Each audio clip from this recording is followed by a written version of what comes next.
panelists, and colleagues. First of all, we will be recording the meeting with your permission, so we can have it up on our site later for future viewers to watch. Welcome to the 8th and final panel of the Mapping Global Populism series by the ECPS and its partners for 2023. The ECPS organizes a panel series to discuss state of populism and political affairs in different regions. After concluding our Mapping European Populism panels, we decided to open up the spectrum to try and see populism globally, with the hope of trying to have a better understanding of populism worldwide. We hold these sessions throughout the year, normally on a monthly basis. In March of this year, we began looking at populism in Australia, in the far right. In April, we analyzed liberalism in the Philippines. Our third panel looked at religious populism and radicalization in Indonesia. The fourth panel discussed populism in India, followed by the fifth panel, which looked at Pakistan's political environment and spectrum. The sixth panel zoomed in on Malaysia and Singapore. And prior to this panel, we looked at democracy in Thailand. For each of our panels, we published both reports and archive videos on our website and YouTube channel. These reports and videos are of invaluable source of knowledge for scholars, policymakers, and the broader audience. So please check out our YouTube channel. It is on our website. And while you're over there, please do subscribe. In today's session, we will be looking at populist authoritarianism in Vietnam, Cambodia, Laos, and Myanmar. We are extremely grateful to our panelists, our scholars, experts, activists, and diplomats who have taken time out of their busy schedules to share their years of work experience with us. Thank you again. That being said, I will give a short introduction to our panelists today. Our lovely moderator is Dr. Nguyen Yến-Khanh, who is a lecturer at the Erasmus School of History and Culture, Communication, Department of Media and Communication in Rotterdam. Dr. Nguyen holds a PhD in communication studies and possesses a wide range of internet interests, which places emphasis on the importance of public policy, diversity, and corporate responsibility. The themes of Dr. Nguyen's research, to name a few, are neoliberal statecraft, authoritarianism in Vietnam, health communication, and sustainable consumer behavior, with the end goal being to drive positive social change. She has an amazing 13 years experience, not only as an academic, but as a journalist, PR specialist, marketing manager, and marketing director for an array of companies. Our first speaker is Dr. Nguyen-Khanh Giang. I hope I'm saying your name correctly. Apologies if I'm not. Dr. Giang was the former head of political research unit at the Vietnam Institute for Economic and Policy Research, and has academic works in a number of journals, including the Asian Journal of Political Science, Contemporary Southeast Asia, and Constitutional Political Economy, just to name a few. He's also written extensively for English and Vietnamese news outlets. At this point, Dr. Giang is a research fellow at the Yusof Ishak Institute.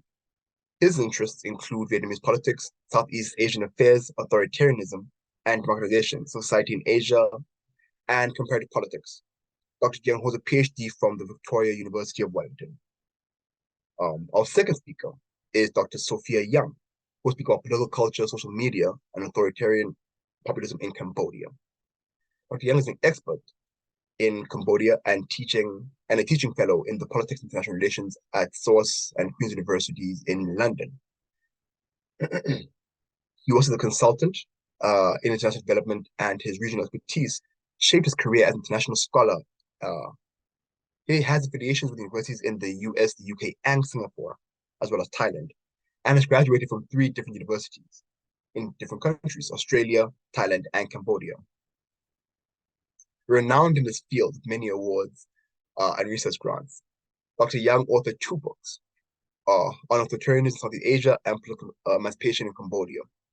Besides academic career, Dr. Young continued working as a consultant in international development. On to our third speaker, Dr. Phill Wilcox, who has a presentation that reflects on the 48 years of socialism in Lao PDR. Dr. Wilcox is a research associate at the University of Bielefeld in Germany and has a PhD in social anthropology from Goldsmiths University of London. Her most recent research, is entitled One World, One Dream, The Rise of China and Laos, and it aims to document the perceptions of China and Laos through building of the China-Laos Railway and the China's One Belt and Road Initiative. Currently, Dr. Wilcox is in the process of putting together a second book, which looks at the rising levels of Chinese influence and how this influence is perceived and negotiated by the Lao population. Our closing presentation today is presented by Myat, who is a journalist and PhD holder who has written for a number of agencies and researchers in Thailand. In 2013, she co-founded the Human Dignity Film Institute and was the executive director. She also ran the Human Rights Development International Film Festival for 4 years.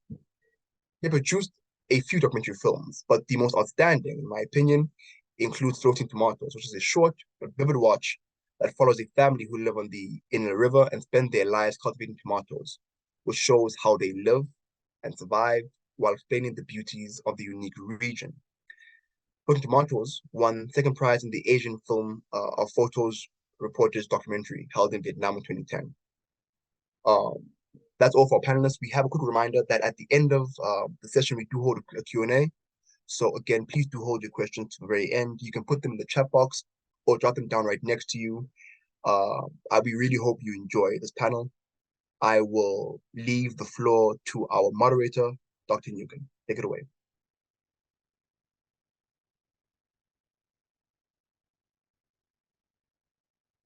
Dr. Nguyen, you're muted at this point. Do you mind unmuting yourself?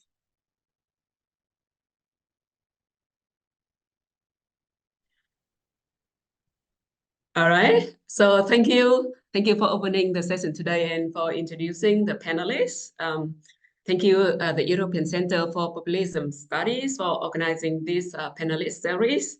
Welcome panelists and the participants. It was a nice surprise when Dr. Nguyen invited me to moderate today's session. My research so far has focused on media studies in Vietnam, and I have touched upon the authoritarian political economy as a contextual factor to understand the media practice.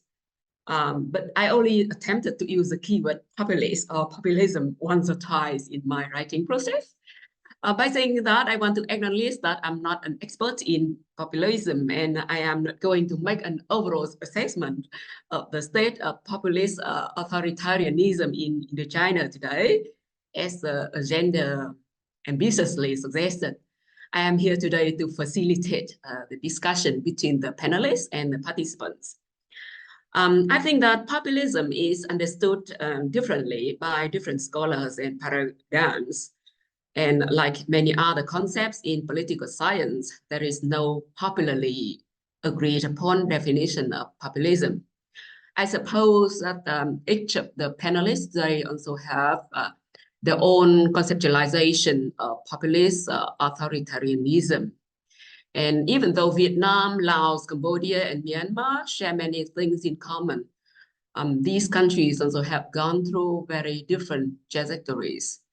And because of the different political, economic, cultural, and social settings, populist authoritarianism in each country in Indochina may have different colors.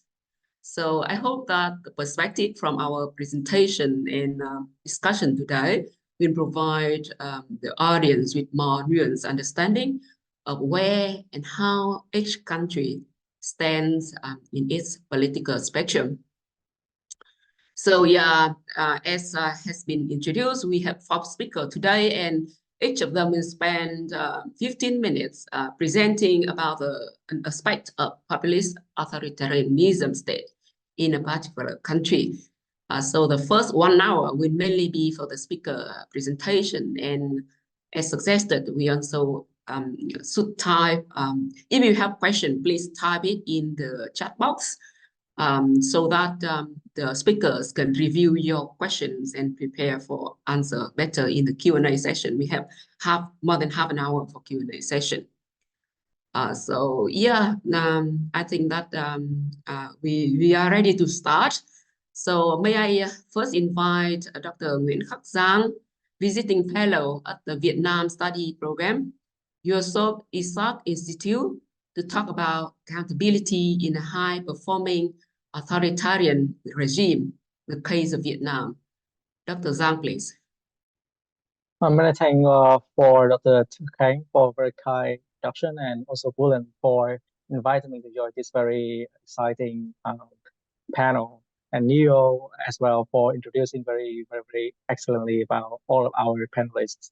So my presentation today is very brief attempt to capture a model of high performing authoritarian regime in Vietnam. So it touched a little bit on populism, because as you know, in authoritarian regime like Vietnam, especially one party regimes where you don't really have a lot of competitions, maybe people would believe that probably they don't really need populist ideas, because when you have very strong repressive capacity, you don't really need to convince people about following your ideology or your policy.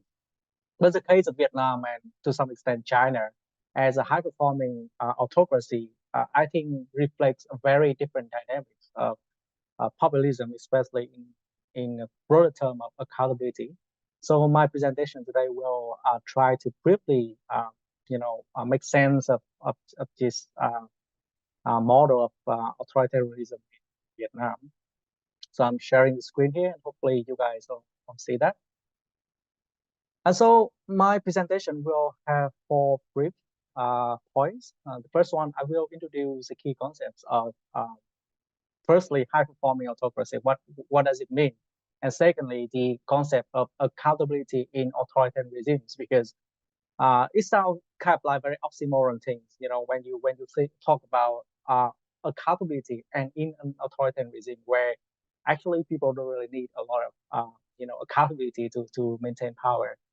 And third, I will discuss in more detail the Vietnam model of authoritarian resilience. I think it's very important because most of the discussions about authoritarian resilience center around China, which is very unique, which is very different from other autocracies, because China is simply the biggest country in the world with very different cultural values, very different historical development. Vietnam is kind of like more similar to, I think, middle-sized autocracies in the world for us to have a look at. And then I will discuss whether this model of authoritarian regime resilience in Vietnam will be sustainable, and what kind of challenges the regime is facing with, and what kind of implications it might have for the Vietnamese population and the regime in coming time.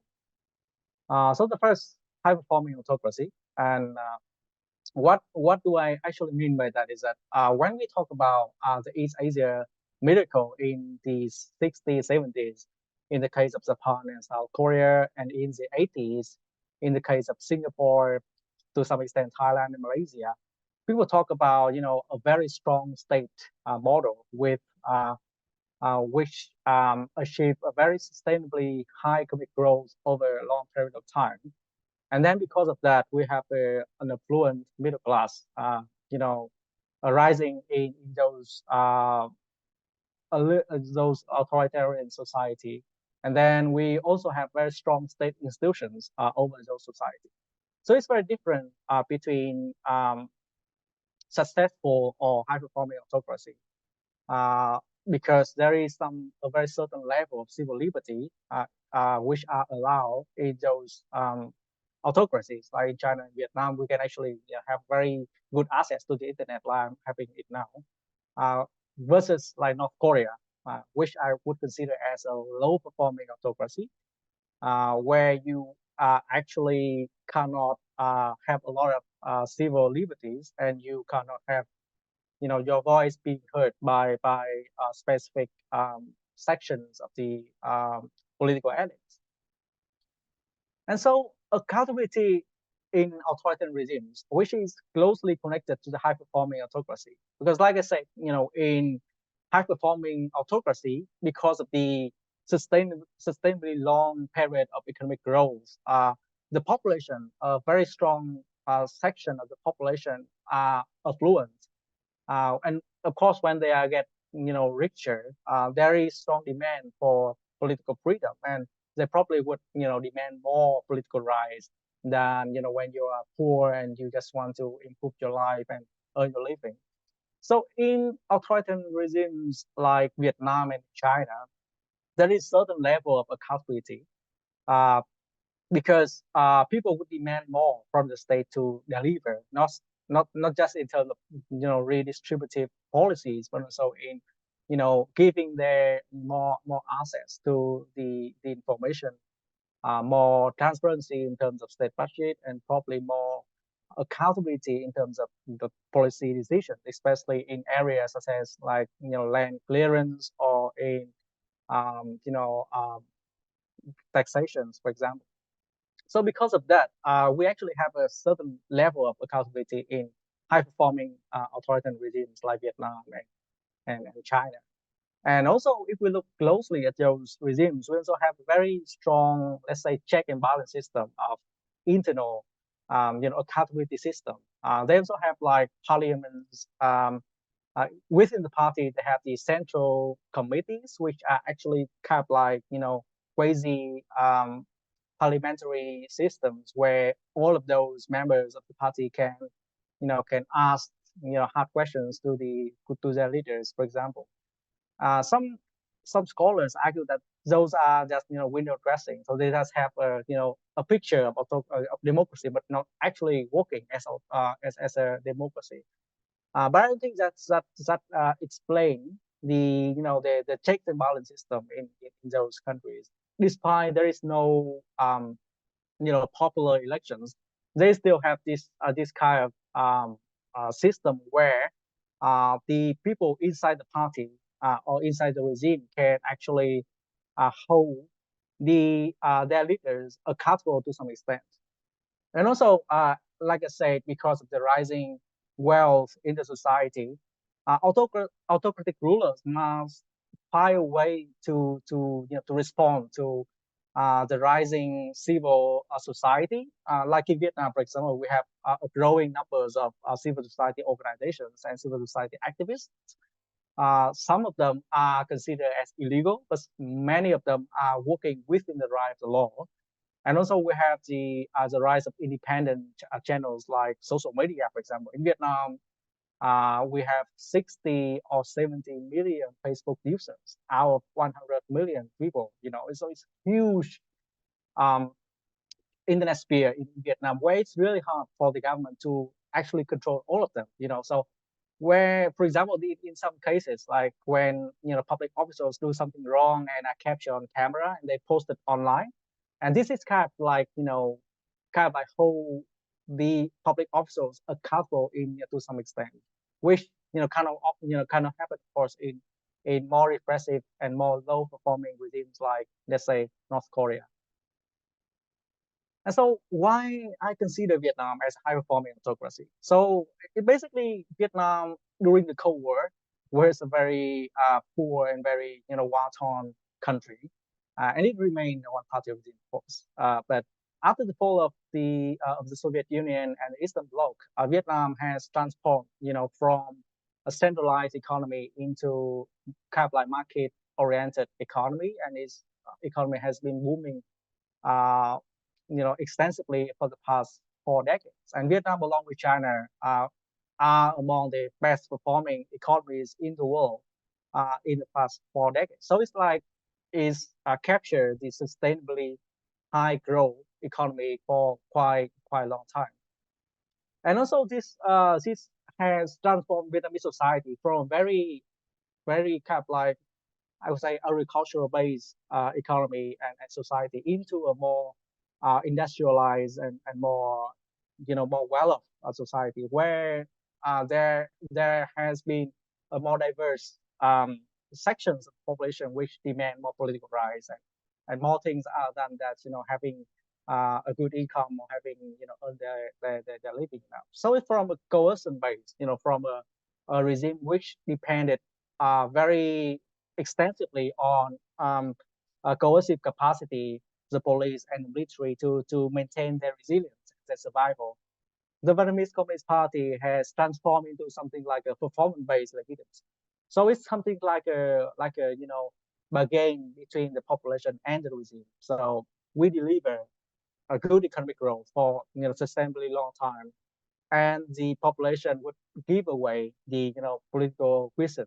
They agree to be ruled um, in exchange for economic prosperity. So it's a very gradual but very definitive transformation from a coercion-based legitimacy to performance-based legitimacy, and which of course related to our main theme of populism, because when you according to performance-based legitimacy, sometimes you have to convince people that we're actually doing something good, not just depending on your capacity to punish, to maintain resilience. So in Vietnam, Vietnam has a system of, I would consider as a high, accountability, because when we consider accountability as the capacity to hold the political elites accountable within themselves, so it's an internal accountability, and the ability of the population to keep the political elites accountable to the society is the external accountability. So if we consider both internal and external accountability, Vietnam is, I would say, considered as within the authoritarian, a regime, of course, as high accountability regime. Because in Vietnam, different from China, where you have a centralized rule with Xi Jinping as a supreme leader, Vietnam has a kind of like more collective leadership system where there are four pillars or four strong leaders, which like check and balance themselves in the system. And secondly, inside Vietnam, the Central Committee of the Communist Party, which comprises of 200 members, are behaving similar to a parliament, which kind of hold the political elites, the Politburo of the Communist Party accountable. And so for external accountability, we have more meaningful elections, like here, like the picture here you have seen here in the slide. There are, in authoritarian regimes, sometimes elections just window dressing. The state gives some numbers, the name of the candidates, and then basically he just win the election without any competition. But in Vietnam, there are some cases where the state mandated candidates were lost in the elections because the population just didn't want that candidate to win. And so we have the budding, development of civil society in Vietnam, especially in areas like environmental activism, labor activism, and youth activism. Of course, there is a caveat. Like I said, accountability in countries like Vietnam, one party with no political competition, does not provide power to choose or remove leaders as it does in democracy. But within the framework of the authoritarianism around the world, comparing with countries like, let's say, China or North Korea, we can consider the authoritarian regime in Vietnam as a high accountability regime. And here is some let's say some graph about the changing of from Vietnam from a low accountability to a high accountability. So basically, in the Central Committee of the Communist Party is the most important political institution in Vietnam. And basically, from the 6th Congress in 1986, so just before the Cold War, the majority of those of the member of the Central Committee they were from the security and the military, but that number decreased like sharply in 2016, and now the Central Committee is very diverse with members comprising from political leaders, people from the government, people from the mass organizations, and from different spectrum of the political life in Vietnam. The Vietnamese model of authoritarian resilience, like I said, because of the high accountability system in Vietnam, it provides Vietnam with a very unique model of authoritarian resilience. In my opinion, any authoritarian regimes must have very different combinations of state capacity to maintain resilience. They must have like a good extractive capacity because you need money, financial resources to keep the regime going. And secondly, you must have a very good governance capacity where you can, deal with everyday life problems and deal with the popular demands. And importantly, you must have very strong control capacity, because without control capacity, you cannot control the population, which is, of course, the most important task of any authoritarian regime. So for Vietnam, thanks to their high accountability regimes, the resources are prioritized to address popular demand, because when the population is more when the regime is more accountable to the population, there is the interest of the political leaders in Vietnam to prioritize resource allocation to address popular demand, to prevent them from being too angry about the policy. And secondly, because the resources are limited, or when you channel resources to address popular demand, there are less resources for control capacity. So this is a picture about the aftermath of the anti-China protests in Vietnam in 2018, where a policy, where the proposed policy was met with a very angry mobs, because they believe that the new proposed policy would give China the right to occupy Vietnam for 99 years. Of course, this is the wrong narrative, but anyway, because of that, there were huge protests across Vietnam, and the government took a really long time to address this. And after three days of deliberation, they give away to the demand made by protesters, and they defer the proposed policy like indefinitely, despite the fact that all the top leaders agree to this policy. Also, because of the high accountability in Vietnam, this allows the Vietnamese government to make a shift away from the domain to tax state model. This is very important, because in authoritarian regimes, we have, when you have low accountability, which means low representation. And of course, we all know that there is no taxation without representation. So a lot of authoritarian regimes survive thanks to, firstly, maybe because of natural resources, like oil extraction, or they survive like China. They depend a lot on state-owned enterprises revenue to fund the government projects. But in Vietnam, because of the changing from the low accountability to a high accountability regime, with a more, let's say, more acceptance from the population to the regime, to the regime's legitimacy, they are more willing to pay tax. And so this allows the Vietnamese government to tax more, and using this tax, to support their regime resilience. So here's a graph which show the revenue shares from state-owned enterprises, oil export, and personal income tax in Vietnam. And we have seen, the big drops from revenue shares from state-owned enterprises and oil revenue in Vietnam, and the increase in tax from personal income tax. So this kind of, like, I would say, a feedback loop, which make Vietnam move more, definitively toward a more, accountability regime, because when people pay more tax, and they feel the need to hold the government accountable, because they pay money, and they want the government to be accountable to their money. Comparing with China, of course, which is very similar to Vietnam, also one party and communist regime, we see that the revenue from state-owned enterprises in Vietnam only account for 10% of Vietnam's government revenue, while in China it remains more or less around, like, more than 30% from 2000 until now.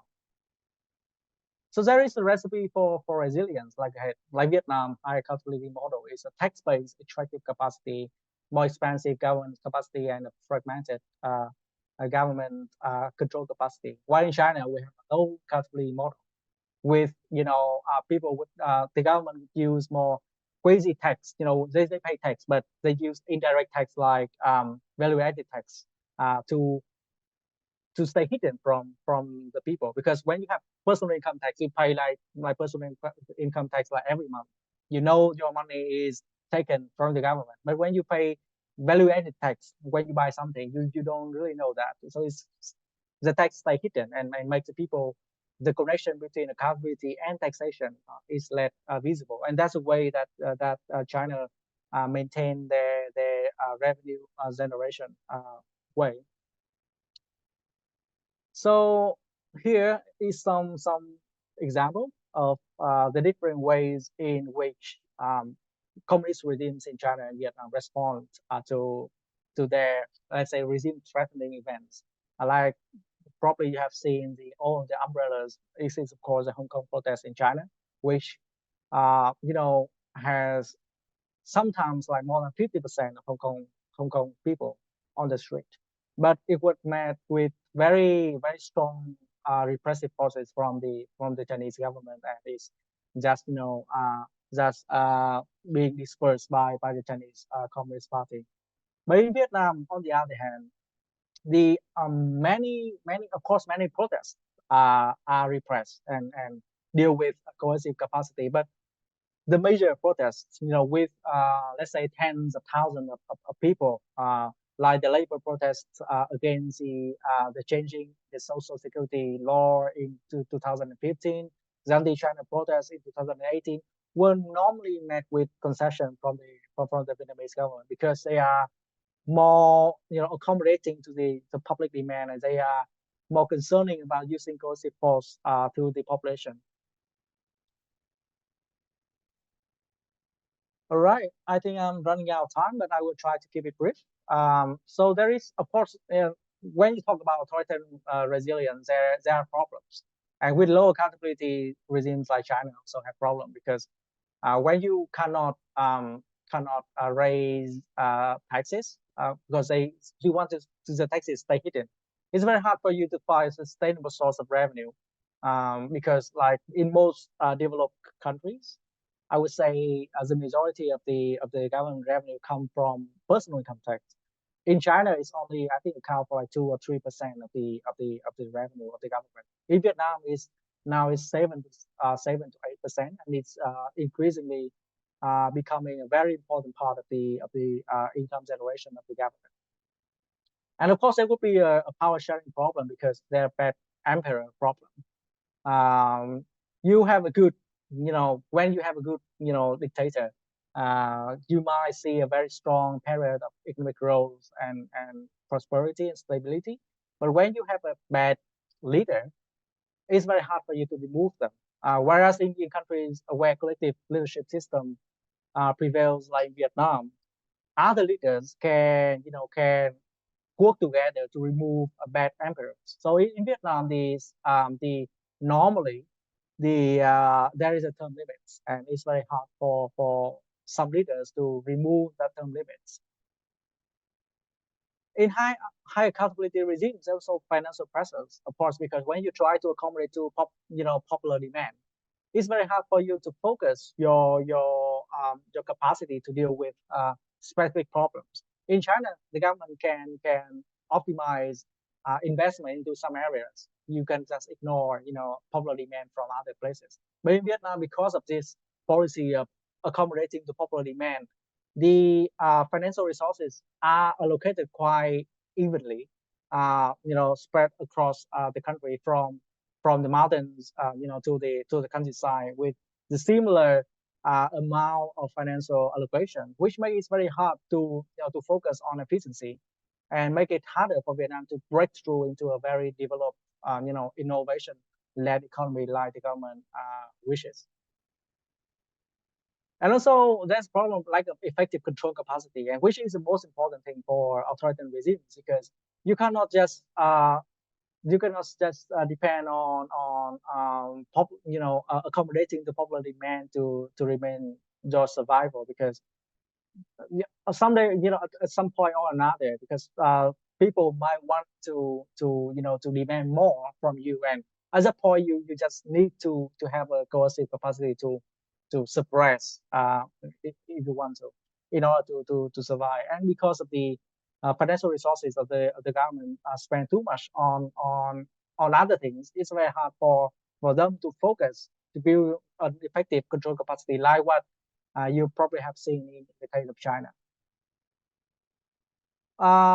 it's important to note that because of those problems that I have sketched in Vietnam high accountability regime, since 2060, there is a new, I would say, potentially a new critical juncture in Vietnamese politics, where a very strong conservative party leader, Nguyễn Phú became, in power, and he think that the system doesn't work, and he tried to consolidate more power into the party conservative in order to build a more kind of like, channel-like system in a way that the party controls more power and, have more ideology-driven approach to development instead of just focusing on performance-based legitimacy.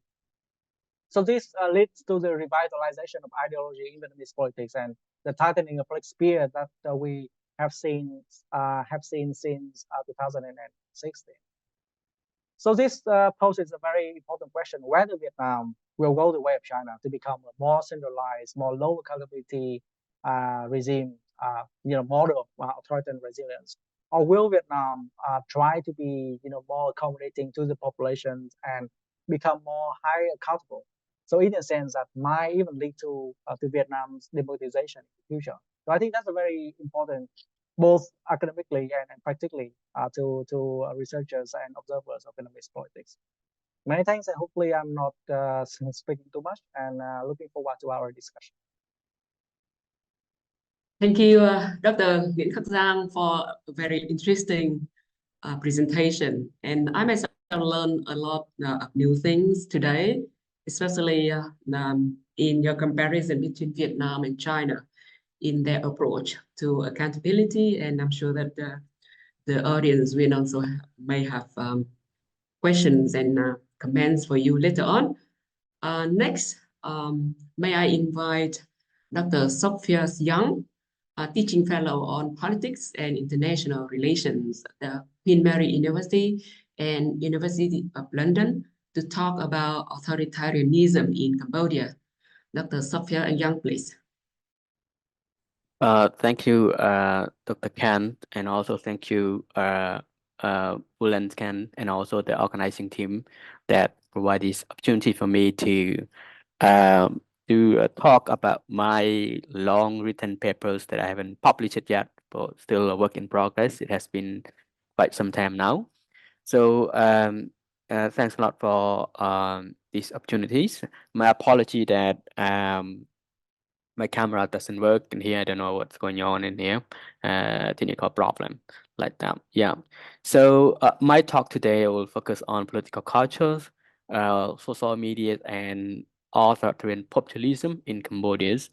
So this is mainly based on my observation and also based on the secondary data that I've been tracking the process of how politics and political culture develop in Cambodia like that, and also how the social media has played the role in Cambodia in the eras of digital politics like that. So I tend to argue that while social media play a vital role in democratization process, as you can see in other countries, for example, in Middle East, and also to some extent in Cambodia, but I tend to argue that this is a double-edged sword that we can see in the context of Cambodia and also others developing authoritarianism as well. So it became a tool for surveillance of capitalism. So the digital media is a capitalist approach that used to dominate not only economic but also the way of communication like that.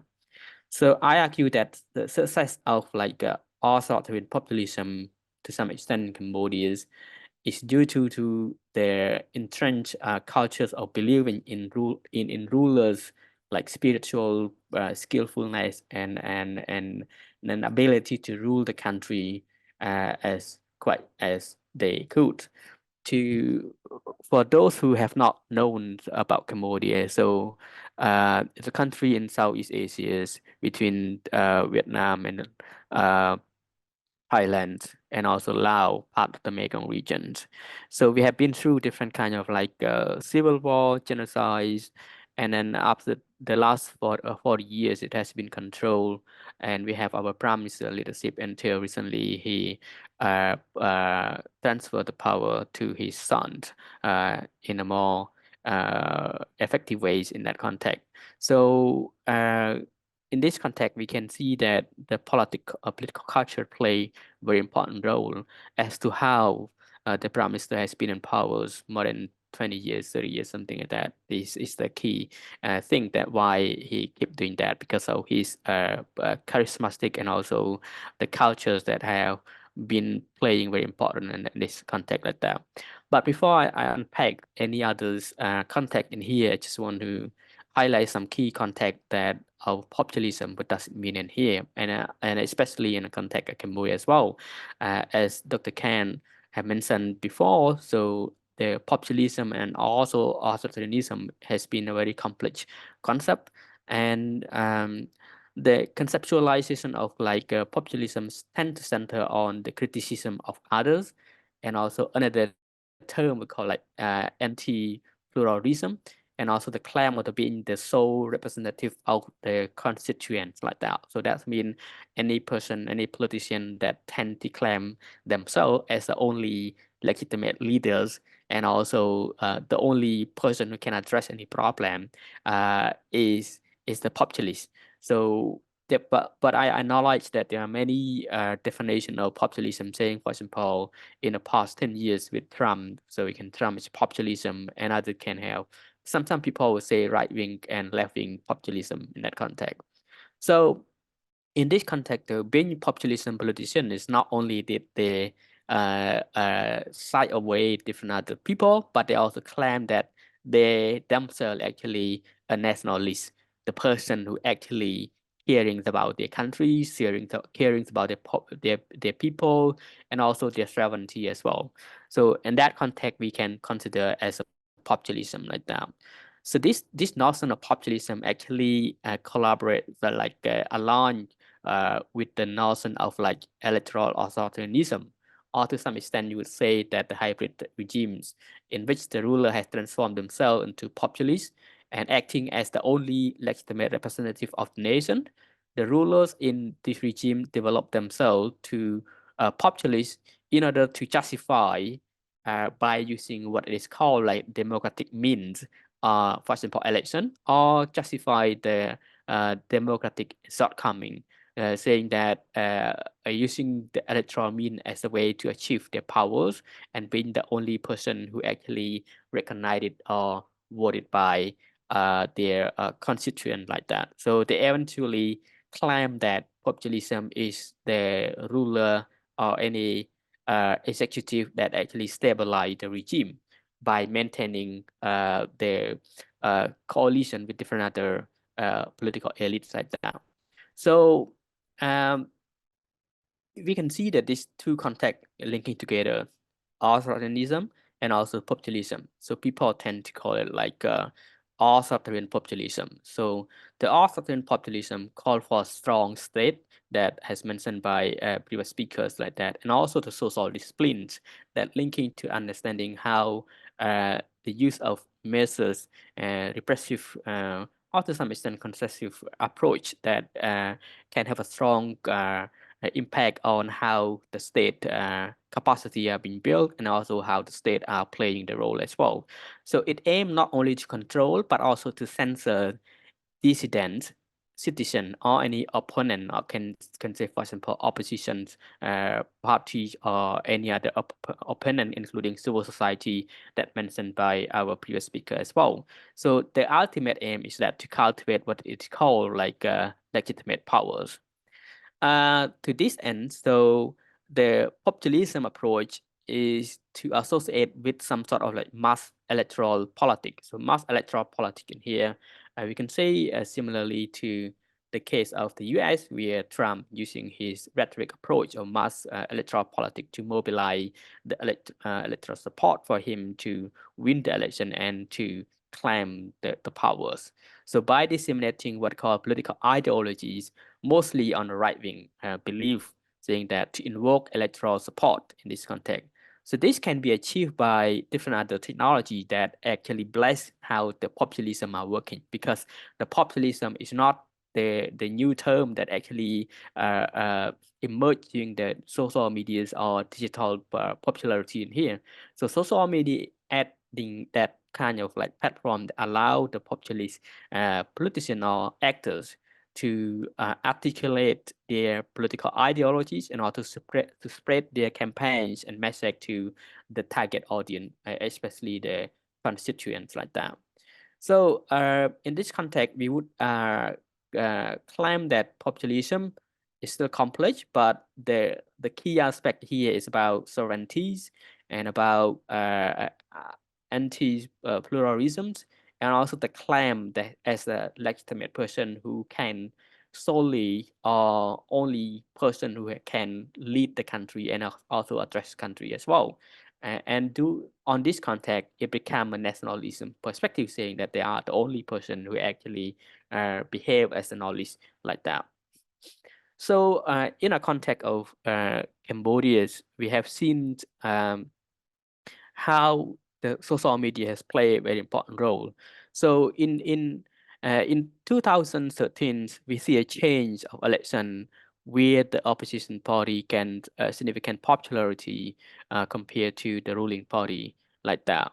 And that was actually supported by the use of social media to mobilize the constituents or the youth who actually play a very important role as well in changing the election outcome like that in the country. So in 2013, the social media is starting to emerge in Cambodia. Not many people have used it. Around like 6 or 7 million people use the Facebook, for example, as one of the key players. While the opposition leader were actually banned before 2019 from entering the country, so he used social media to connect with the constituent in the country and then mobilize support. So in 2013 election become surprise that the ruling party still win the election, but lost a majority of the support to the opposition party. So in Cambodia, if you have not known, so Cambodia has about so far 17 million, but in 2013 it's about 16 million, 15 million like that. But if you look at the data, for example, the mobile phone users in Cambodia, so at least each Cambodian own at least two mobile phones or two SIM card in that context. So the user of the mobile phone up to early 2020 actually 21 million something compared to 16, 17 million. So that means a lot of people are using two phone like that. And the access to the internet in Cambodia was quite the coverage is quite at least 80% of the entire country can access to mobile internet in that sense. So by understanding how media has been playing an important role to support or to avoid some sort of like what they call conventional media that actually controlled by political elite, something like that. So social media allow people to use the platform to access to information, even though there's some issue in terms of like fake as well as any real content of the news media like that, but it's still very helpful like that. So knowing that, so the Prime Minister Hun Sen actually starting to use Facebook in 2013, if I'm not wrong, and then he asked all his followers to follow what he has been using the Facebook to communicate with different electorate and also the citizen of Cambodia like that. So within a year or two, something like that, so he could actually mobilize paid followers and like up to 13 million like that. So while recently Cambodian user of the Facebook is about 11.75 million users, so that means his popularity is not only in the country of Cambodia as a user, but also from the rest of the world and also in the region as well. But many people accuse that page of being the they bought their like and also follower from other country. So that is another story that have been arguing by the opposition party. So the opposition party claim that that is the reason. And then the Prime Minister claimed that his follower actually surpassed the number of followers by the main opposition party, especially Mr. Sam Rainsy. So Mr. Prime Minister got around 4 to 5 million followers. In the meantime, the Prime Minister then got like 13 followers at a time. So this give him a lot of leverage, saying that he is the only popular in a country like that. So he even claimed that he was the king of Facebook, the king of social media, and now he uses social media and smartphone technologies like that with the followers like that.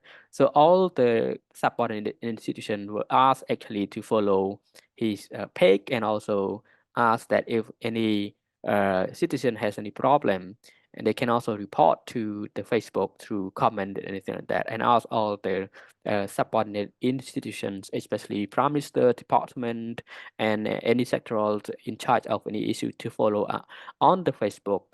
If anyone file complaint through comment and anything like that, that institution need to address the problem. Otherwise, he would face some sort of consequence like that.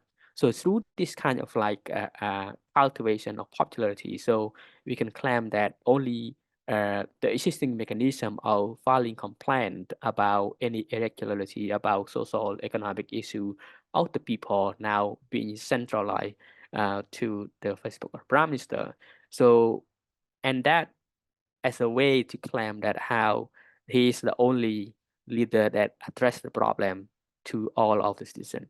So through this process in Cambodian cultures, you believe that anyone who actually address your problem, you tend to feel gratitude to what you have done.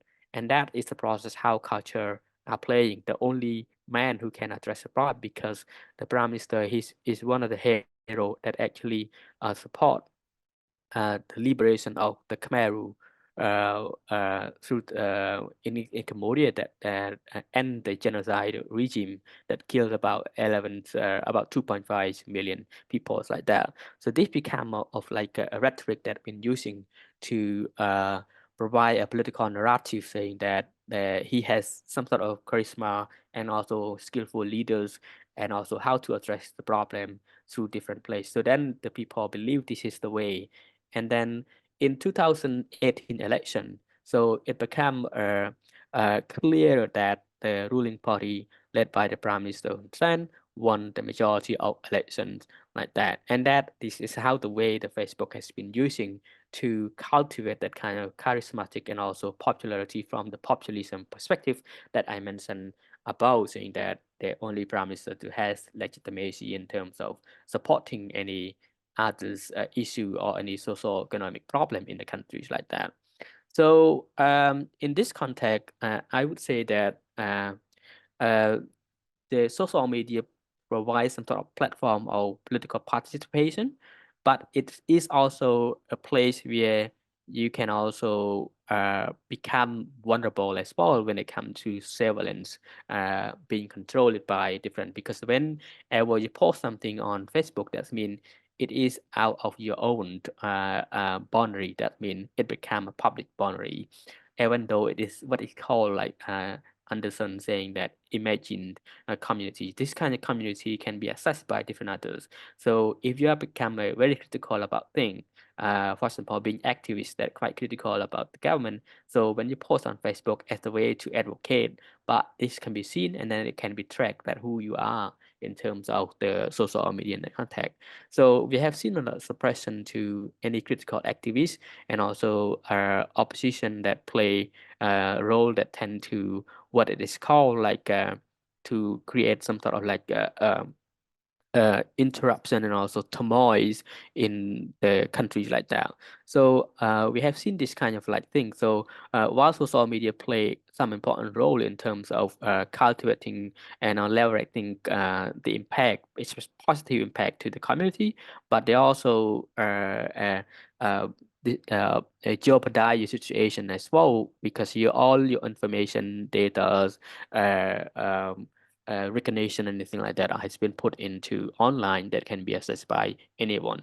So one upon a time, long times ago, the Prime Minister said saying that through digital technologies, he can also track and also arrest somebody within a short time period if there's anything wrong, if you are criticizing the government without any constructive like that. So I would say that social media is a Western notion that many people believe that social media is a way to of modern democracy like that, given it ability to democratize how the information and news are being accessed by different other users, but it lost control to the context of authoritarian populism in the age of like surveillance capitalism like that. So the authoritarian regime tend to expropriate the Western device like smartphones and social medias actually to circumvent political pluralism, and that will fuel what is kind. We understand that the culture of believing in a strong man. So at the same, like you have been using the celebrity, for example, when they become influent, that means people will tend to follow them. Whenever they review some place saying that this is a good place, then people will go and buy those stuff, anything like that. So when you cultivate the followers in this context, it creates a culture of believing that you are the person like that. As you can see, some of the other celebrities saying that they went to a place, then they review a restaurant, for example, and it's good, something like that. But you can't believe whether it's good or not until you go to yourself. But you believe that it's gonna be good, and then but in reality, when you go to that place, then you see that the taste wasn't good, but people tend to follow them before they realize anything happened later on. So I would argue that the social medias have played a potential role to spread the news, and also news is made faster than traditional media, but became a tool of the authoritarian populism as a way to cultivate populism for the way how the country rule in that context. So I would end my talk here, and I'm looking forward to discuss on this later on. Thank you. Thank you, Dr. Sophia Young, for a very interesting story about social media and populism in Cambodia. It's very interesting. I may say we'll have a question later on. Now, may I invite Dr. Phill Wilcox, a research associate at the Bielefeld University, to present on reflecting on 48 years of socialism in the Lao PDR. What does it mean and what comes next? Dr. Phill Wilcox, please. Thank you very much, and thank you very much for inviting me to talk about Laos. By my calculation, we're running a little bit behind time, so I will try and be swift, and I imagine I'll be a little bit briefer than the last two speakers, but a special thank you for the invite, but also to the people who've spoken before. It's a lot of food for thought, and I've made a lot of notes as we've been talking. Talking about Laos, this is a particularly serendipitous time, actually, to be talking about Laos and where it is politically, as it celebrated National Day on the 2nd of December, marking 48 years of one-party socialism. And while that anniversary might be quite small, the celebrations marking 50 years of the current political system coming up will almost certainly be spectacular. So in this overview, I want to try to reflect on the journey that's brought us to 48 years of socialism in Laos. This is to say that while the same political system still exists, it has changed shape quite significantly in its history, and I'll try to illustrate here why. And the image on this slide is perhaps quite telling for the journey, the three heroic figures of the Lao Revolution, celebrating the founding of the Lao People's Democratic Republic. We have the mother, the soldier, and the farmer standing on the representation of the capitalist world. What does this all mean for reflecting on the state of authoritarianism, both in Laos and beyond? I'll try and get to that. And I think you'll see some similarities to what we've heard, perhaps particularly in the first presentation, but also some quite profound differences. And I'll try to point out why here. Let me just quickly try to move on. So for people who are already familiar with Laos, feel free to tune out for a minute. But for people who are not, I find this context quite helpful. And there's some important things to point out here.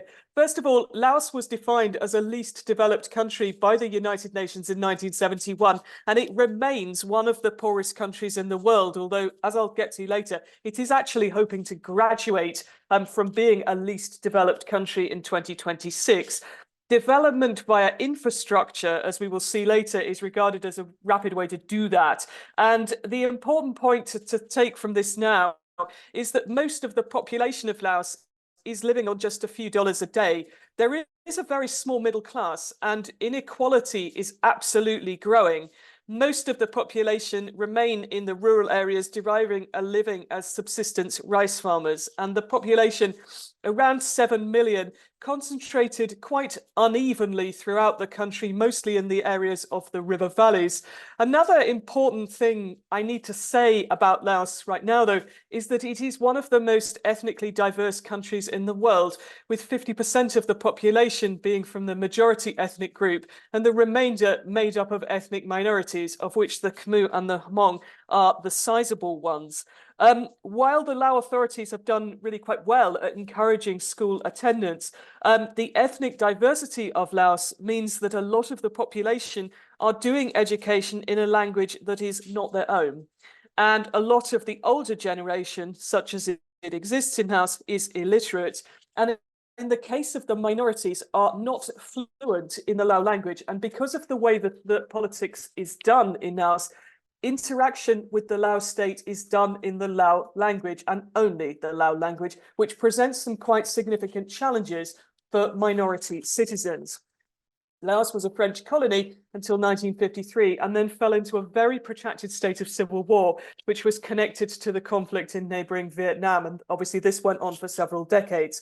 There's a reason why Laos is often referred to as the land in between space, and also a smaller figure in conflicts perpetuated by more powerful entities. The important thing to state, though, is that the contemporary state of Laos, as I said, was established in December, in this case 1975, which spelled the end of the Lao monarchy and exile of much of the educated population, and now still has quite a large diaspora in countries such as France, Australia, and the US.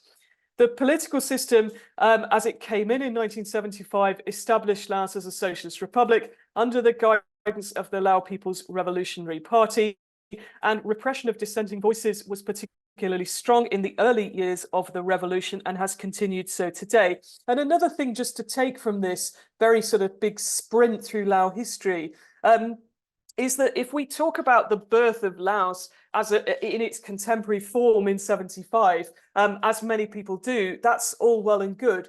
But Laos is still living with the legacy of the conflict that brought the current political system into place. For example, dealing with huge numbers of unexploded bombs, which were dropped by the US as part of attempts to stop the conflict in Vietnam.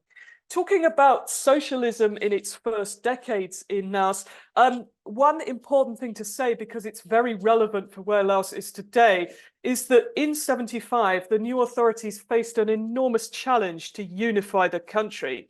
As you've heard, very ethnically diverse country, they established Lao as a national language over the population. We're talking about somewhere with very limited infrastructure and somewhere which is very, very mountainous, so a lot of remote populations. The collective agriculture system was established shortly after the revolution. It brought relatively few positive benefits to the population and was abandoned in the mid-1980s, where we see a loosening of economic restrictions, very much in line with what was going on in Vietnam at the same time. And perhaps the important point on our journey for where Laos is today is to talk about the 1990s, where I would say the regime reinvented itself and was remarkably successful in doing so. Obviously, at this point, geopolitically, we see the dissolution of the USSR and a large number of formerly communist states becoming post-socialist. But clearly in Laos, China, Vietnam, and elsewhere, this did not happen. And a really important thing to think through is why that didn't happen then and what is keeping that political system in place. we see an enormous reappropriation or reinvention of the system, reappropriation of symbols from the former pre-1975 regime, with the current authorities beginning and still continuing to present themselves as the legitimate guardians of what they consider to be authentic Lao culture. And we see a resurgence of Buddhism and Buddhist practices coming back into the Lao mainstream at around the same time. I would say that the Lao authorities have been remarkably successful in doing this. This is important for their own legitimacy, but has also allowed the regime to shift shape quite significantly. As I say, to take on this role as being the legitimate guardians or legitimate representatives of the Lao population. Laos began to reopen to foreign tourists, foreign businesses progressively from the 1990s onwards. What you've got on the screen is a banner for Visit Laos China Tourism Year 2019, and 2020-24 is designated as another Visit Laos year where people are encouraged to go and see it. But then we have an interesting question, don't we? You know, if we're saying the country has reopened and the system has reinvented itself, what then can we say about what is Laos politically? And the important point really that I cannot stress enough is that opening the country economically does not mean any loosening of the political landscape. And that's a point we'll see replicated elsewhere. It's really not a simple question of thinking about whether Laos is really socialist or not, or whether it has ever been. Along with Holly Hai, who's written a very interesting book called Project Land, which took this question very much head on. I believe that the Lao political system needs to be understood on its own terms. And we therefore need to ask this question about, you know, what would socialism look like? What do we understand Laos to be? But it is also important to think about where socialism is in the Lao political lexicon, and it is retained as a political end goal, a point that Laos will arrive at someday.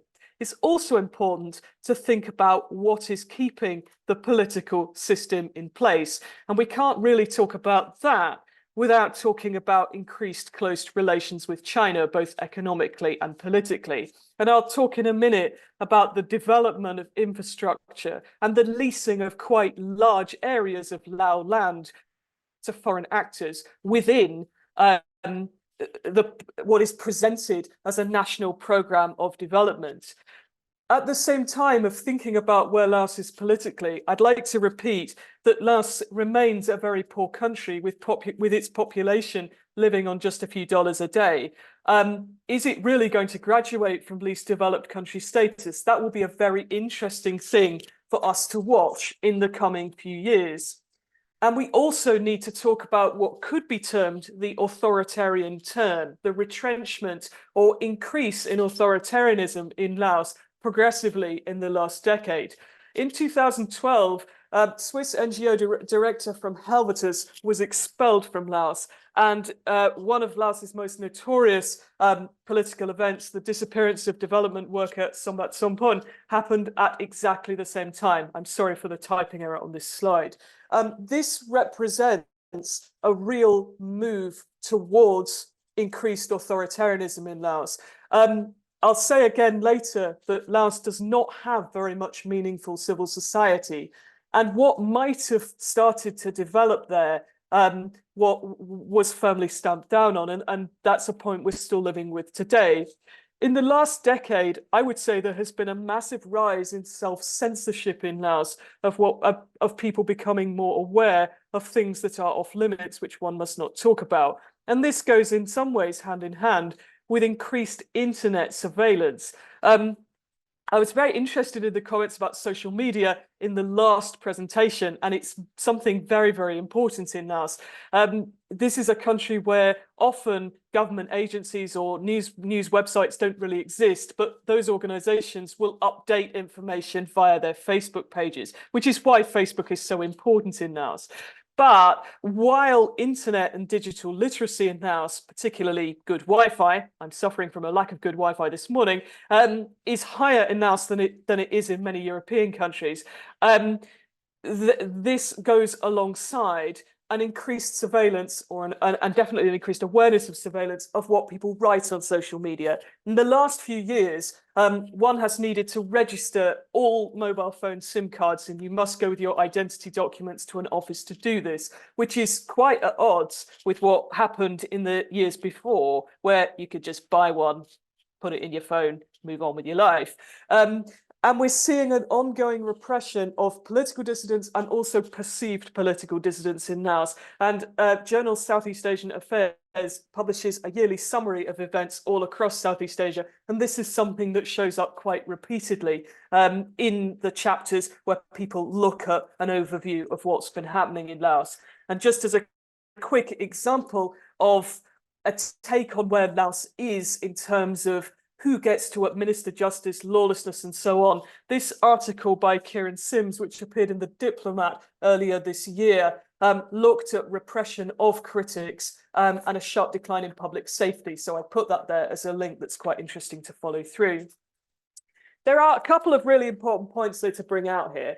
Authoritarianism is nothing new in Laos. It is not the situation that there's been a huge move towards it in the last 10 years, as we see in other places. But what we do see is that the last 10 years in Laos represents an entrenchment of what was already there and a move towards a more hardline form of authoritarianism. As I've said, we've seen a greater control of media and an upsurge in violence or repression of critics or perceived critics. One of the areas where this tends to be particularly acute is to do with concerns or perceived criticisms about direction and the direction of development in Laos. I mentioned earlier about development of infrastructure as a fast-track way for Laos to develop, which has been a keystone of Lao government policy for many years. We've seen hydropower projects, including the one that collapsed several years ago, and most recently the opening of a high-speed rail network between Laos and China.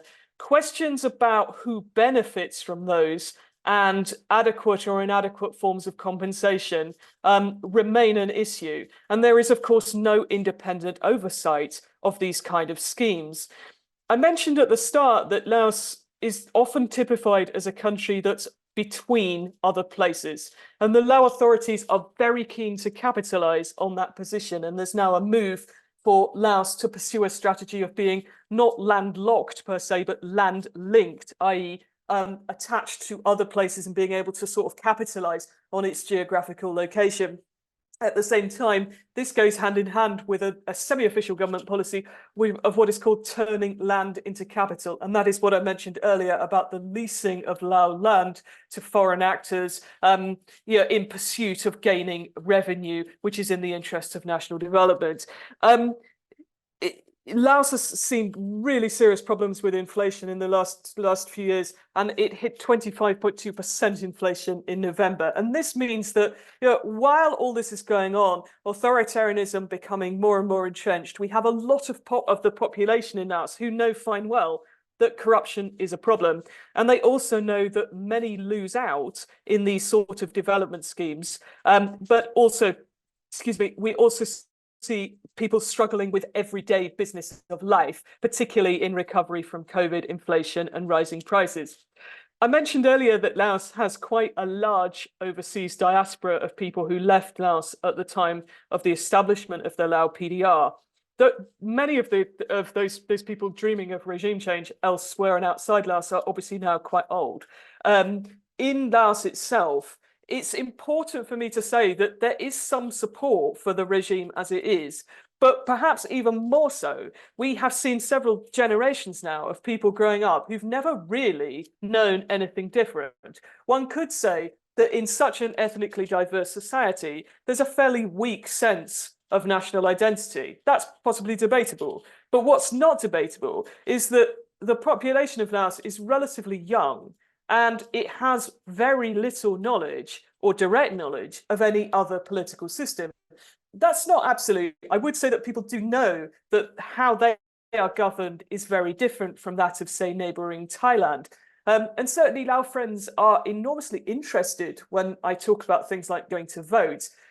It is not the case that these people are completely alienated from the political system. They know quite a lot about voting and are involved with this process, both at village, city, and so on upwards life. And this is an important point actually about how Laos is governed, because it is governed quite effectively from the top right down to things like village committees. And people are involved, but also not involved in this process at the same time.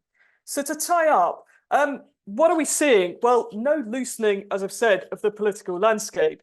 And it's important to as well keep in mind that there's quite a bit about how the Lao political system works that is not very well known by outsiders. That may become clearer in the coming decades. For the Lao authorities, developing the country, but balancing and mitigating the effects of growing Chinese influence and economic problems is likely to be absolutely crucial. I would say that Laos is very likely to be impacted by climate change, not so much as a cause of it, but will disproportionately feel the effects of it. That's absolutely something to watch. But politically, it shows real pragmatism in who is close to the Lao political establishment and the sort of relations that it wants to engender. But whatever else, I would say that political change is very unlikely in the coming few years. I hope I've kept the wrap up short as I was requested to do so. Thank you very much for your attention. Okay, thank you, Dr. Phill Wilcox. Talking about Laos, almost half a century within 17 minutes. I think that it is really challenging. Thank you for a very interesting talk. So next, may I invite Myat, PhD candidate from the Peace Building Program at Payap University, Thailand, to talk about East Myanmar, a totalitarian state. Myat, please. Thank you very much for your introduction. I'm now not a PhD candidate anymore. I'm started teaching at Payap University. Thank you. Yeah. Okay. Let me share my slides here. Today I'd like to talk to you about the question. I want to start with the questions. Call it, is Myanmar a totalitarian state? Let me go back a little bit. Okay, wait a second. Actually, firstly, I'd like to say that I'm very honored to take part in this event. And I would like to thank Dr. Bulent Nings and European Center for Populism Studies for inviting me to this event. So, as I said in this event, at first I'm going to talk about totalitarianism in Myanmar, and I like to include the case study. So that is why I decided to take the case study and data collection from one of the Myanmar exile media, Democratic Voice of Burma, and trying to analyze data through that study. And so I'm going to discuss the resilience of Myanmar's independent media under digital totalitarianism, and through the lens of Hannah Arendt, a Holocaust survivor and a German-born American historian and philosopher. Hannah Arendt defined the sine qua non of totalitarianism as dominating and terrorizing human beings from within. In the eyes of the world, Myanmar is a nation where a perpetual internal conflict between pro-democracy and pro-military forces has existed for decades. So the coup of February 2021 is merely the latest iteration of a generation-long conflict. This is a tragically accurate impression. And while the international media focus more on the latest Israeli-Gaza conflict or the Russian invasion of Ukraine, it turned a blind eye to the terror tactics of the powerful Myanmar army. Like the Russian army, Myanmar military also conducts airstrikes against civilians, including school children and women. The regime soldiers drive out people from their villages and burn the houses. The regime's tactics include massacres, murder, torture, and summary arrests, engaging in what Hannah Arendt defined dominating and terrorizing human beings from within. If you look at the Press Freedom Index in 2022, Myanmar became one of the world's largest prisons for media professionals after China and Iran.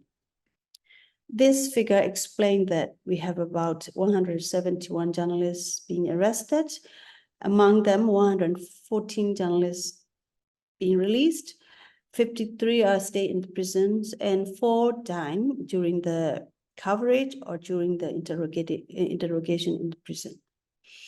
And another figure explained that among the journalists detained, 10 are female journalists and the rest are the male journalists.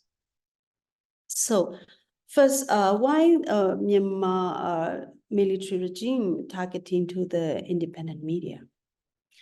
I'd like to, before I go there, I'd like to explain about this picture. This is a picture I took in a place, it's kind of like a very crowded area in Yangon, former capital city of Myanmar.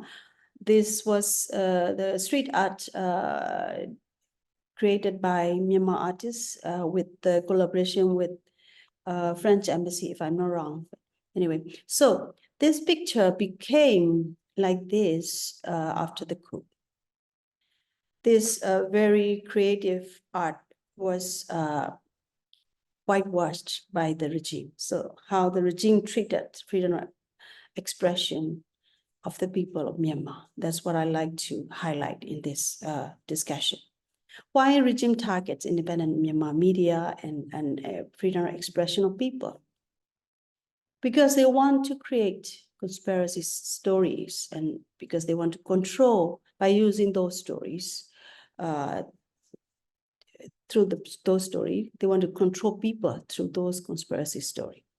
And also the regime wants to create fake news and make people fearful through their fake news and propagandas. And they also want to use social media as a propaganda tool to spread their conspiracy stories and fake news, to make people fearful and to make people believe in their system. And that is why social media surveillance in this time, especially under this newest coup, we find social media surveillance everywhere. Big Brother is watching us every day.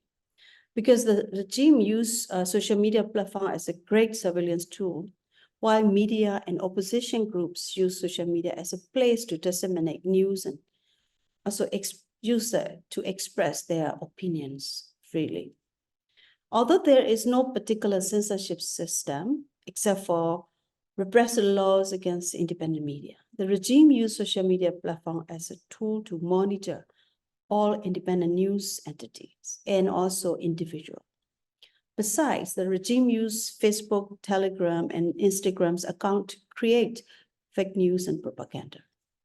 So this study examines the reports produced by the fact-check program broadcasted by one of the independent media based in exile, call it Democratic Voice of Burma, a Chiang Mai-based Myanmar independent media group, and find out how the regime used social media platform as its civilian tool and propaganda machine to expand its totalitarian rule.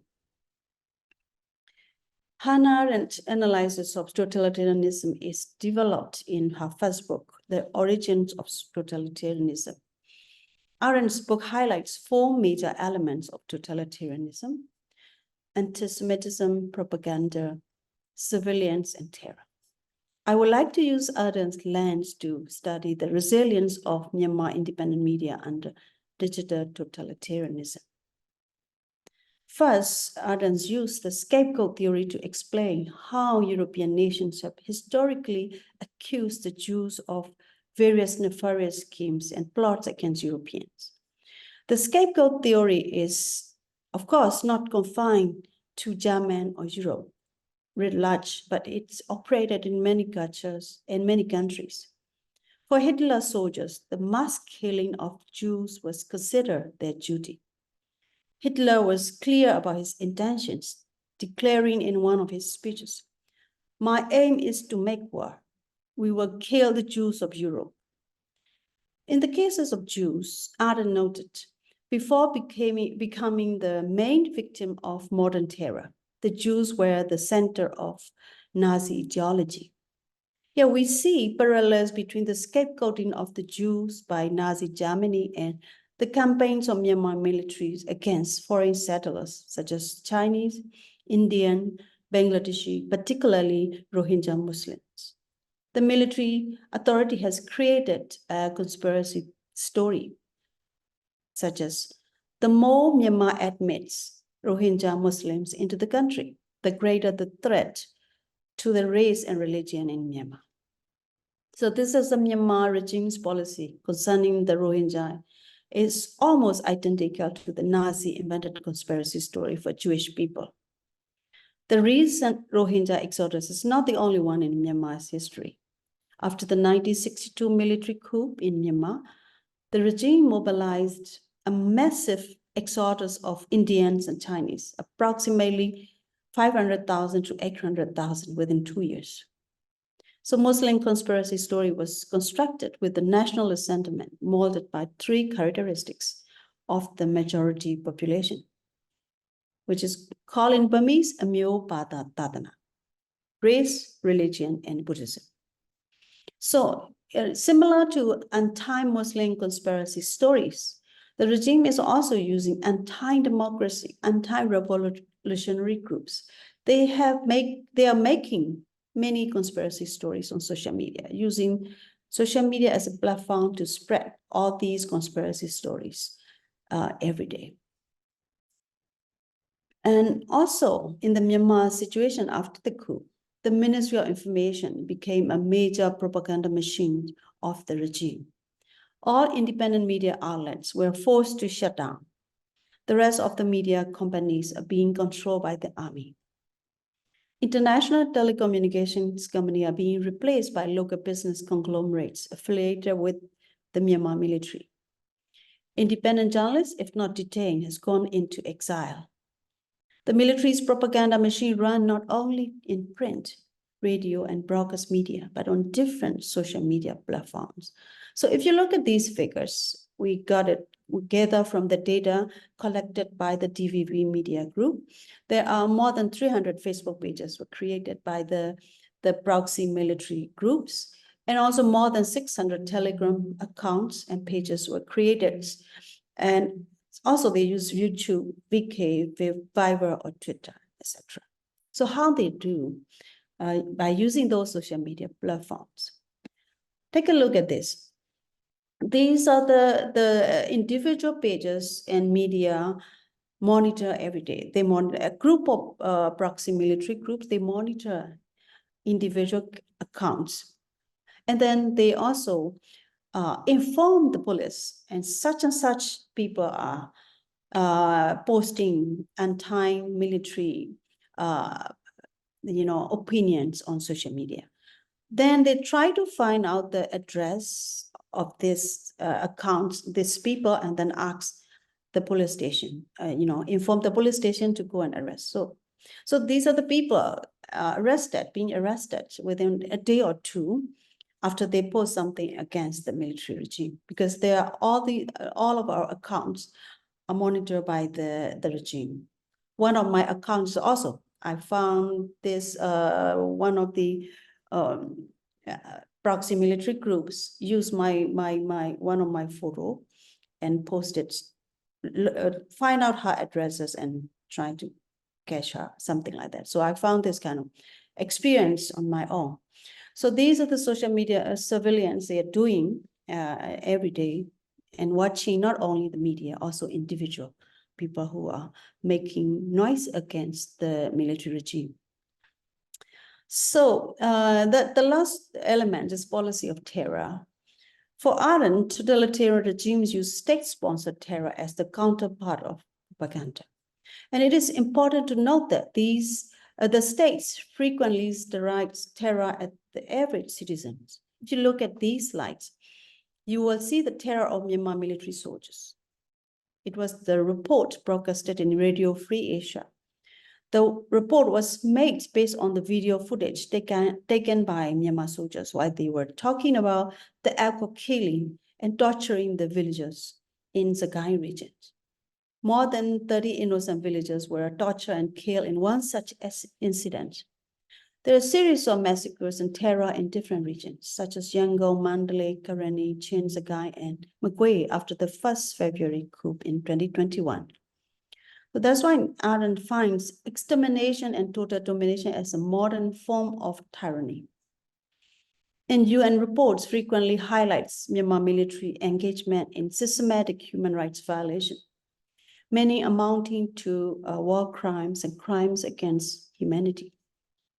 Security force has shown a flagrant disregard for human life, using airstrikes and heavy weapons on populated areas and deliberately targeting civilians.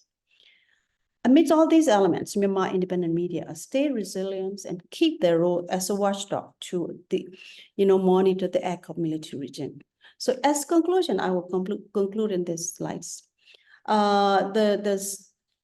The similar to the Jewish conspiracy theory of the 20th century, the Rohingya narrative highlights a 21st century global political context. According to the scapegoat theory, those who want to establish religious extremism and narrow nationalism always target scapegoated group to strengthen their ideology. The ultimate goal behind these scapegoating ideologies is for one man or one group to seize and control absolute power, rejecting democracy and human rights. So similarly, the Tamil hold onto power through conspiracy, propaganda, surveillance, and terror.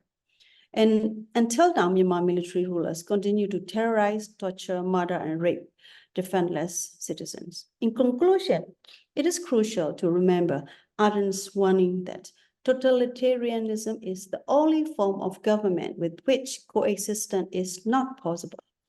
So those who hold power in totalitarian states do so in a totalizing fashion, banishing all opposition, dissent, or diversity.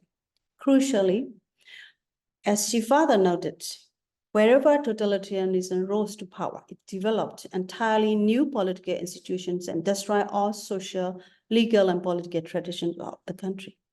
So I would like to end with a plea to the international community to help end Myanmar's downward spiral into totalitarian terror, and return it to the family of democratic nations amidst the resilience of independent media of people.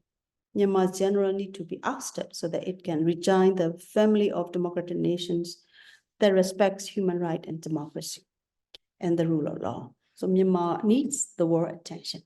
Thank you so much for your attention. Thank you, Dr. Myat, for sharing the situation in Myanmar. Very interesting presentation and talk today. We have a question from Dr. Bullet Kanes. Can you start with your question, and then please other participants, if you have a question and you can just talk, you don't have to type if it is not convenient for you. But first, Dr. Bullet Kanes, please. Yes, actually I wrote in the chat box.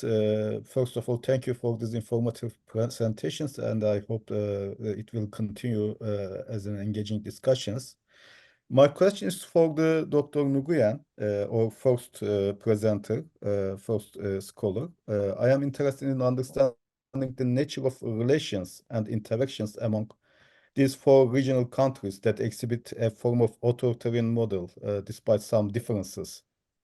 Could we explain authoritarianism in these regional countries within the framework of the political theory that discusses the concepts of authoritarian belt and the democratic belt? As you know, these theories suggest that any regime tends to influence neighboring countries to adopt similar regimes. Thank you. Many thanks, Dr. Bullen, for a very interesting and very practical question.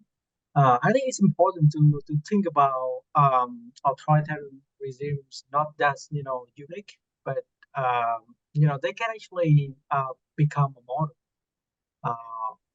for other countries to follow. Actually, we are used to talking about democratic diffusion, But I think in the case of authoritarian regimes in Asia, I think we can talk about authoritarian diffusion, especially among three communist regimes in Southeast and Northeast Asia: China, Laos, and Vietnam. Because of the great power competition between China and US, people only think about Vietnam, and China as something like in a geopolitical lens. But I think Vietnam and China are two communist regimes, and they actually share many similarities. And if we follow the recent trip by Xi Jinping to Hanoi, just concluded yesterday, they have exchanged a lot of ways to maintain resilience among themselves, including the way to do party affairs, the way to carry out anti-corruption, and the way to surveillance and the cooperation among the country in promoting resilience between the two. And so I think there have been an attempt from China to introduce and potentially to help other countries to learn at least parts of their model, especially surveillance, aspect. And secondly, from other authoritarian regimes in the region, probably Dr. Giang from Cambodia also something here about the attempt of other authoritarian regimes in the region, including Vietnam, Cambodia, and potentially Myanmar, to learn tactics, these Beijing playbooks in maintaining regime resilience, including surveillance technology, including how to suppress civil society, and how to weaponize taxation to punish activists, and how to build ideology as a way to convince the population to follow these regimes direction. So I think there is a new effort from both sides to learn and to exchange their way of authoritarian resilience. And I think in addition to talk about democracy diffusion, I think we can also talk about authoritarian diffusion, especially in the case of Asian authoritarian regimes. Thank you for a very comprehensive answer. Any question from the audience, please?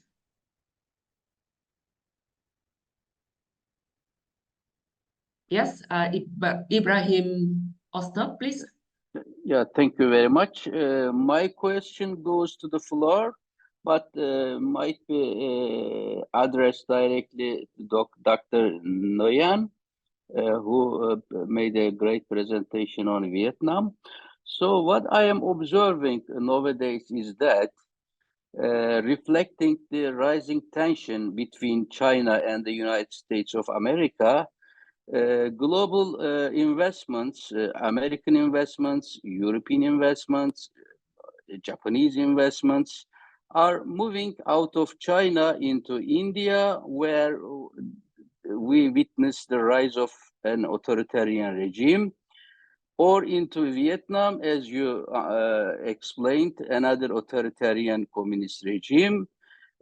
So there is something unusual or contradictory here in terms of cost minimization, in terms of increasing global competitiveness, provided that those authoritarian regimes take place beside the Western club or global capitalism, their authoritarian tendencies can be tolerated. I think it has a very serious long-term oriented implication. In the rising multipolar world order, this would provide authoritarian regimes to have a very flexible field of maneuver, let me say. It will revitalize, support their authoritarian tendencies. So just I wanted to make such a comment, and if possible, get your reaction.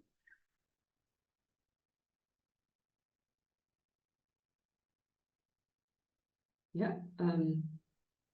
Dr. Giang or any of the speaker want to respond to that? Well, I think I will briefly comment on that as well. I think it's very important question to ask about that. And if we look at the state of the world affairs now comparing to the Cold War, I think it's probably similar because we also see the same tendency of capitalist liberal democracies during the Cold War. They also protected some of the most totalitarian states the world had by then.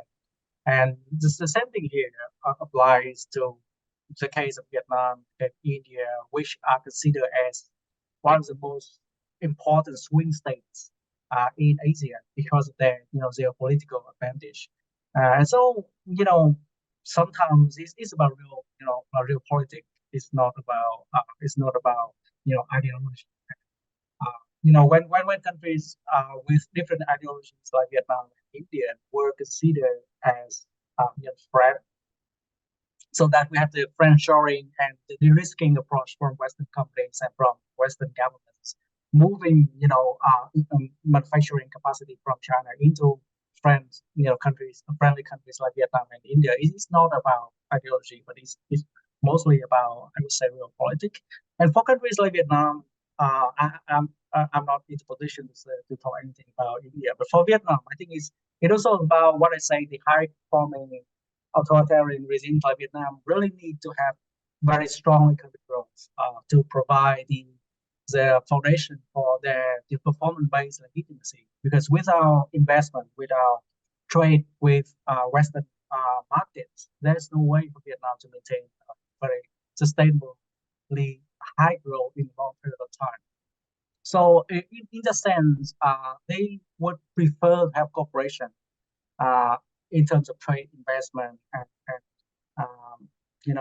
economic relations with Western companies and Western partners to enhance economic growth. On the other hand, in terms of political alignment, they still want to maintain their resilience, and in a sense, they still keep very close eye with China for security concerns and for political concerns as well. Why they still, I would conclude by quoting a saying by Deng Xiaoping, the one who brought in China's market reform. He said that when we open the window, to get fresh air, we try to prevent the flies again. So, being open to Western capitals and Western investment doesn't mean that it's easy to democratize authoritarian regimes, because they keep asking for more investment, for more trade links, but they still want to maintain the resilience by trying to close down any potential risks from opening the society to broadly to the Western actors. Yeah, in that sense, they are very strategic and very tactical at the same time. Yeah, trying to respond to the international organization and donors' requests for democratization, but also keep very strong hold on the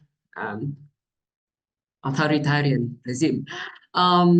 We have 15 minutes left, and please, any other questions or comments for the speakers?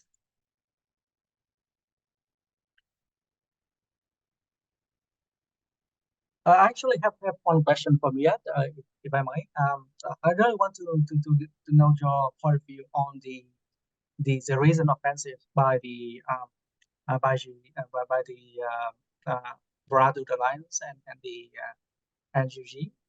Do you think there will be a big, I would say big critical juncture for Myanmar in the next few years because of the recent offensive in November and October, I think? And whether what kind of support that you think that the international community should provide to the opposition, given the recent successful offensives? I think NUG is the only hope of the people right now. And also in NUT right now, I mean, not everyone, but majority people. And we look at for 3 years, almost 3 years, and you still survive because of the support of the individual living abroad and from insides. People supporting them spiritually, also with the money as well. So that is why they can also create a good relationship with the ethnic armed groups, and they can make coordinated attacks with the other ethnic organizations as well as people defense forces. So right now, the international community, I think, is now it's getting aware of these kind of coordinated activities of the NUG and some of the ethnic armed groups, and recognizing they have support from the people. So they need, NUG need the legitimacy. I mean, international legitimacy. That is and they also showing kind of good performance throughout these years. So what the things NUT need is right now is legitimacy from the international community to be able to, you know, regain their power and elected by people. Yeah. And another question I saw from Dr. Bulanese. Can I go ahead? Yes, sure. Yeah. Okay. Yeah. Okay. You know, true, Dr. Bulan, because if you look at the international media report, I mean, I'm also one of the media professional. Media interest is always moving. They are more interested. We usually say that media is not interested if there is no killing, not many people involved in one such event. So media attention is, you know, always moving, and they have more interested in current issue and newsy things all the time. So that's why, if you look at the previous 2 years, Myanmar news is, you know, you cannot find Myanmar news in any international media, but in just 1 and 2 months of the coordinated attacks by the you know, ethnic armed groups, and, you know, Myanmar become one of the headlines in international media. So that's why I said international attention also moved together with the international media news headline. That is why we, you know, we need to always urge the international community not to ignore the suffering of the people from Myanmar.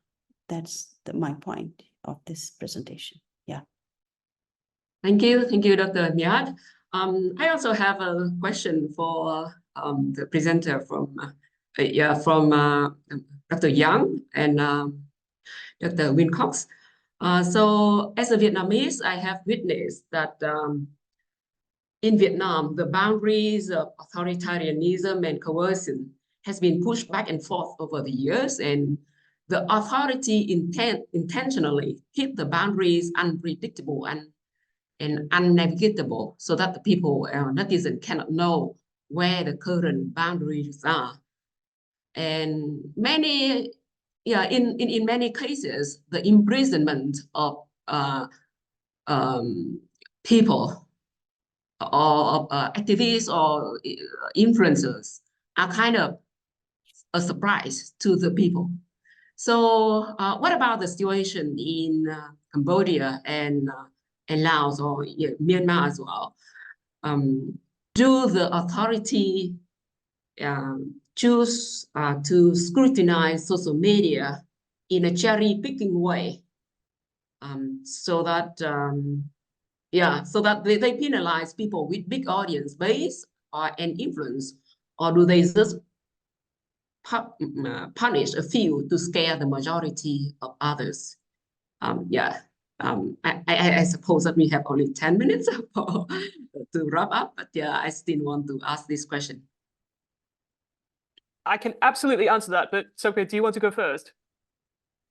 Yeah, I can do that. Thanks a lot, Dr. Khan, for the question. So I think Cambodia has some sort of unique political system that quite different from others. It's quite like you say, unpredictable, but flexible in that context as well. So as mentioned before, so electoral system has been using as the mean to achieve powers, and then election system, even though it is considered as authoritarian electoral system or electoral machines, but it is a mean that recognizing as the democratic process to ensure that. So yes, I mean, I can also address the Dr. Boland question about the democratic and also authoritarian balance as well.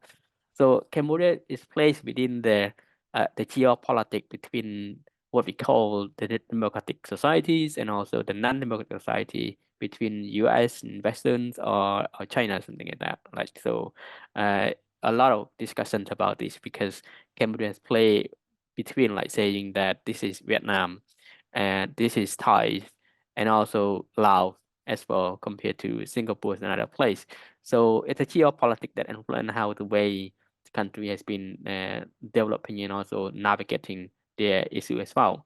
So while social media has been playing a very important role, not only how for the country leader to communicate directly with their citizen, but it also the mean that can also democratize the society as well, as mentioned before during the early period. So it seemed like the rulers underestimate how social media would play, and later on they need to tighten to control the social media by not only to shut it down, but also the process of infiltrating, like the ability to become populist on social media, so that people can see the image like that, who is the main followers on social media. But in the meantime, also scrutinize the contents, anything like that play an important role in terms of changing the mind of the people like that. So yes, selection of different others mean it has been using. It's quite flexible between what is a repression, what is not to repress in order to understand. But so the regime has some sort of ability to calculate what it's called the cost benefit analysis, a rationale between any actions like that. In the meantime, you follow what it is called, because the authoritarianism tend to employ what is called legal perspective. So they said that I am doing this on the legitimate measure because it is backed by law. If you have done anything wrong, it's go against the law. That means I have a authority to do that. So I am not wrong. So we are in the democratic society, but we are following the law. If you have done anything that surpassing the law has mentioned, that means you are tend to jeopardize yourself in that context. So I think this is the key thing, that how law has been playing an important role to legitimize the ability of the rulers or the authoritarian rulers to take appropriate action against anything like that, to make sure that the regime is stabilized like that. Yeah, thank you. All right, and a short reply from, I did not remember who talked before. Anyone Phill. Want to add? Yeah. Phill. Yeah, Phill. Yeah, just real quick from Laos. I think you're totally right to think about the state in terms of shadowy power. In most ways predictable, but occasionally unpredictable.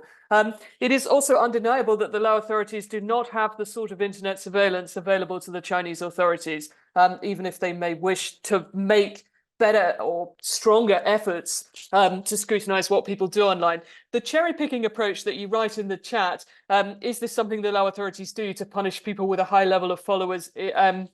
As an example, absolutely. But I think we also need to keep in mind that Lao people use social media in ways that are quite different from what I see in Europe. People may have, thousands of contacts, but they may also have contacts amongst people they know who are very close to them. So there's a level here of policing one's own behavior, but also the behavior of people who are around you.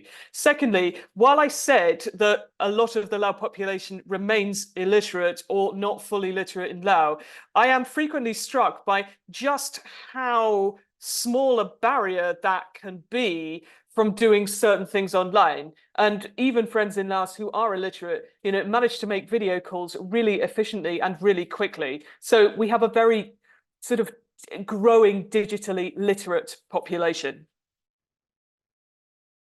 All right. Thank you so much for all your engaging presentation and discussion. I think that we are running out of time, so I would like to thank you, the European Center for Populism Study, to give us this opportunity to sit down and talk together on this very interesting topic. And thank you, panelists and participants, for your presentation and questions and comments. May I invite Yusof for to close the session today, please. Sure. Thank you, Dr. Nguyen. That was actually really interesting panelist presentations on Laos, Myanmar, and the rest. I learned a lot. And I had a lot of questions, but I have a bit of the flu, so I'm trying not to speak far too much. Dear guests, panelists, audience, thank you for your presence, participation. That was a really good session to close off the year, I believe. So again, we appreciate your time, your energy, and your insights. And the questions. Please keep in mind that in January, we do have a panel on democracy and authoritarianism in Bangladesh. We will upload the details of the panel on our website, so please make sure to look at that frequently. Please do register ahead of time if you can. That gives us an idea of how many people we have to work with, and it makes planning everything go a lot smoother. As I'm aware, that's it from the ECPS. Again, thank you to our guests, panelists, and our partners. We wish you a wonderful Christmas if you celebrate Christmas, a wonderful holiday season. We'll see you all in January. Take care of yourselves. Stay safe, stay healthy.